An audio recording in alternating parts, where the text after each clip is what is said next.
Good evening, everybody. This is Tanuj. Today, we are going to look at three different psychological phenomena and we're going to explain it. Without further ado, let's move to the first one. We are going to look at the free will and monism. So, what is the definition? So, let's look at two definitions first before we move in. So, free will is the idea that we are able to make choices on our own. So, what I mean by that is, um, whatever choices we make, small to big, let's say you made a choice of buying burgers tonight. This particular choice is made without external factors influencing it. That's what free will means. Then we also have determinism, which is the opposite of free will. The idea of determinism is that every single decision is influenced by external factors. So let's say you buy a burger. There's a reason for buying a burger. It could be maybe some of your friends recommended it, or maybe the place is good, or something like something you heard before. So determinism basically is there's no true free will, there's no objective free will. Free will is an illusion. So let's look at the facts to make our points.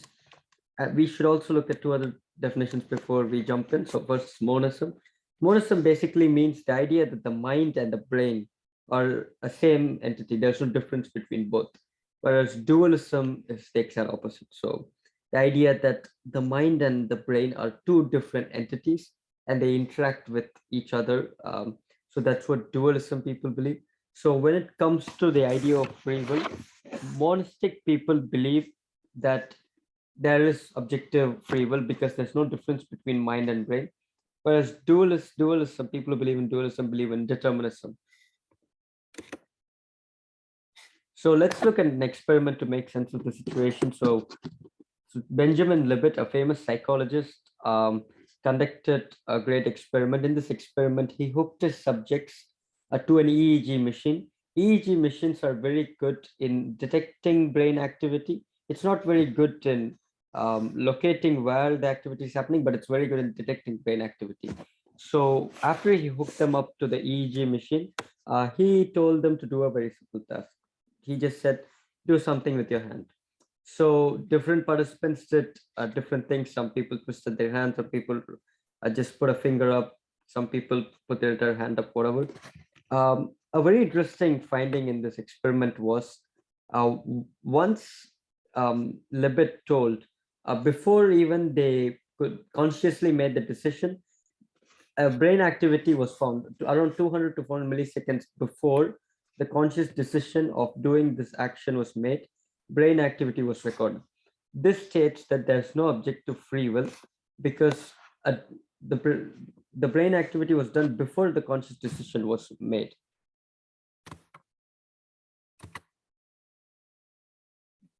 So this experiment proved that there's no free will. Rather, instead of prove, it gave more talking points to the other side of to the deterministic people. So until now, we don't have any evidence for free will necessarily, but this could be observed by our own decision making as well. That the idea of free will might be an illusion. Um, so let's dive into an example to make sense of it in the real life scenario. Let's say you had oatmeal for breakfast, right?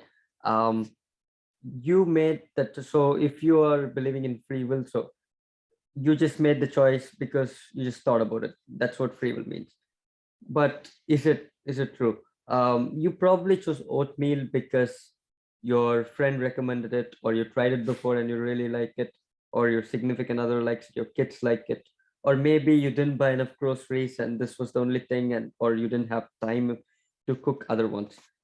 So this is the main argument for against free will, the idea of objective free will, because even in the simple scenario, we can confidently say that this decision was made by external factors influencing it. Another reason which deterministic people give is other animals, except human beings, almost every single species in the animal kingdom uses something called the feedback mechanism to make decisions. So feedback mechanism means based on external stimuli, they make the decisions. If a lion sees a prey, for example, it goes and hunts it. if a gazelle sees a lion, it runs away from it. So basically it gets input through its senses and it acts based on the feedback. So the evidence being that humans are not really that different from animals when it comes to certain activities. We can say that there's no free will and most of our decisions are based on external factors. Now let's look at perception. So we have a very unique advantage. We can say it's an advantage, but as a processing mechanism, it's called categorical perception. So what we mean by categorical perception is our brain has very limited processing capacity. So it takes a point and it processes a rough image of our stimuli. So let's say you see an image, the brain sees it, it will process a rough image of whatever. It puts the smaller elements into various categories to make sure it's processed faster. There's not only visual stimuli, it could be auditory, it could be anything else.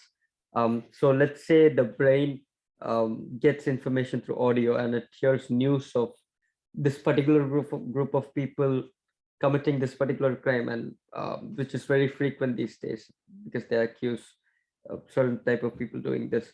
The brain immediately categorizes these things and makes it fast to process it. Because of this, we are heavily impacted by these biases. So let's look at some biases. So what are the implications? So we have something called availability heuristic biases. So the brain processes everything into categories. So it processes and puts it into categories, right? So one big error which happens is we only have certain information available because of let's say you watch the news all day and you get a lot of news about terrorism, for example. But do you know that we are 55 times more likely to die from a TV than a terrorist? The reason being, you are getting more input, uh, which is more input against terrorism more than TV, like the dangers of TV more than the dangers of terrorism. So because of this, you tend to categorize terrorism as a biggest threat, as a bigger threat than dying from a TV, for example. So this is the first bias. The second is a more prevalent bias. It's called confirmation bias. We are more likely to get info which we already believe. Let's say you already believe that this particular neighborhood is bad in Boston. You're more likely to get news which is confirming your particular belief rather than the other ones, because your brain has already processed the information and categorized, okay, this particular neighborhood is bad, and you'll be more willing to confirm your belief. So let's look at the negative impact. So one being fake news. So in recent times, we could see a lot of fake news spreading very fast. The reason being confirmation bias and availability heuristic, more of confirmation bias. So when people have already categorized certain type of people as this, certain type of people as that, or certain things as this, let's say some people believe guns are important for the country and their brain has categorized guns are important, and some people believe it's not. So fake news can really proliferate that being, because you will only hear news which is confirming your bias already. We also have poor decision making, but let's look at another example for fake news. There was a genocide in Rwanda, for example. So what happened is there were two big tribes, and one tribe got one particular news alone, and they categorized the other tribe as criminals, and thus which led to a genocide which slaughtered 1 million people, because their brains had already made up minds that, okay, these people are villains, and they were getting news which was confirming that belief again and again. It also leads to poor decision making because of these biases. In the past, there were a lot of racial groups in the US and all around the world who were very badly impacted. Even though a person was qualified for a job, for example, they would not give that job to that particular person because he was a part of a different race, or because he was a part of a different religion. So because of this, the manager lost a good employee and the employee didn't get a job. So this caused a lot of tension and a lot of loss as well. So let's look at the third part. which is attention and contrast. Um, Attention is a very important human feature. All of us have this feature embedded into us. So let's first look at human attention. So what is human attention? So human attention is basically our ability to concentrate on a particular aspect or experience to make sense of the attention. So let's say there's an event going around and you're sitting right across, let's say it's a music event and it's going on, you're sitting right across. Your ability to concentrate on what's happening over there and getting inputs, getting stimuli effectively, auditory, visual, and touch, all the stimuli effectively and processing it. This is called attention, your ability to focus basically. You also have something called divided attention. Let's say there are 2-3 things happening around you. At that point of time, your attention resources are limited. So we tend to divide the resources in order to pay attention to various things going around in our sphere. But there's a negative side to divided attention. We tend to process very less information. Um, our attention resources are finite, and we already saw about categorical perception. The reason why it's did is our attention resources are finite, and we tend to randomize everything, and we get a rough image of everything. When the attention or the already finite attention is divided, we tend to do an even more poorer process. So let's look at 2 types of attention. There are endogenous and exogenous attention. Endogenous attention are attention which isn't manually driven. So this is attention which just happens subconscious. Exogenous attention is when it's manually driven. So let's say you're reading a book, you're paying attention, and you force yourself to pay attention. That's exogenous attention. So you know that you're paying attention properly. So let's also look at the brain. So the left hemisphere is specialized for detailed processing. So the left hemisphere is responsible for noting down details in a particular visual stimuli. For example, let's say you see a bag, you see a table, you see a chair. It's responsible for getting the details. Right hemisphere, whereas, is specialized for global processing. It's specialized for making the rough image. Okay, let's look at visual saliency. So we already know that our brain is attracted to contrast, right? So there was a study, and in this we could predict where the user is going to click with 85% accuracy. The reason being, our brain's resource of attention is finite, so it always goes to the place where there's more contrast. It could be an image, it could be a button or anything. So in this particular example, you can see the Find Now button and Get Our Browser button. They have a higher contrast than the alternative, which the companies don't want you to click. So with 85% accuracy, we can predict where people are going to click based on the contrast. Another good example of contrast is eye tracking software. So we pay more attention to more details or images with higher contrast, for example. So in this particular image, subjects were put into an eye tracking machine. So this particular machine will look like a lens, and it will target where the eye is looking in the particular image. So in this heat map, we can see the more red the places, the more we have our focus. So in this, the more the contrast, the more our attention is. So the baby's face, the fonts, the other images, these have a higher contrast than the boring white background. So the white background has the least contrast, and as we can see, most of our attention, most of the subject's attention at least, was based on the higher contrast image. So this is very similar to the previous example which I showed, where we can predict with 85% accuracy. In that place, 2 of the buttons were high contrast colored, but so the buttons had color in it, whereas the other ones were light gray and it was almost translucent, so the users can't see. Because of the high contrast, subconsciously itself, our endogenous attention goes towards that and clicks that particular button.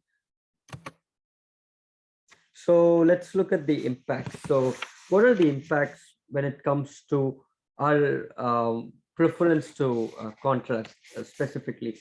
So one is decision making. When it comes to contrasting images, stuff like that, we tend to make decisions based on it. So let's say you're looking for buying clothes, right? As our previous examples have stated, you tend to choose the image with the higher contrast. So you might make a bad deal or a good deal based on the contrast of the image. Let's say there are two similar shirts which you want to buy, and one image has a good model wearing it with a blurry background because he can look more in contrast, and you have another very simple image. The brain is automatically going to choose the image with a higher contrast because it likes contrast, right? So you would make that particular decision through it. It impacts decision making in that way. It also impacts in other ways as well. When it comes to Instagram, for example, um, Instagram's algorithm, if they show you images with more contrast, you tend to like it more. So that's another thing. Let's look at human happiness. So it could be advantages or disadvantages in sometimes. Um, in the real world, we could give an example of social media, for example. When it comes to images which are taken with very high contrast, let's say there's a scenery behind, there are two people smiling, and that particular person has a higher contrast than the background, you tend to like that particular image more, and you tend to make connections. Let's say when it comes to Tinder, for example, you swipe right for people who have a better image, which have a high contrast image. So this could be deceiving because you tend to choose something which is higher contrast, and rather than taking in other factors. So this could impact your happiness because it's depending on what you choose. Uh, you go for the right person to meet or the wrong person to meet. Let's look at social psychology. So it helps us in making decisions. It also determines who we hang out with, who we are not going to hang out with. So as we know, we are sensitive to contrast, and we make decisions based on it. Let's say you're going to meet a group of people through the internet. If the image of that particular group in the Facebook group is not good, you're not going to meet them. If it's very high contrast, very good quality, you're probably going to meet them. So your social psychology, your social well-being, the friends you're going to make, everything is determined by this particular factor. And that's all it. Thank you so much for listening.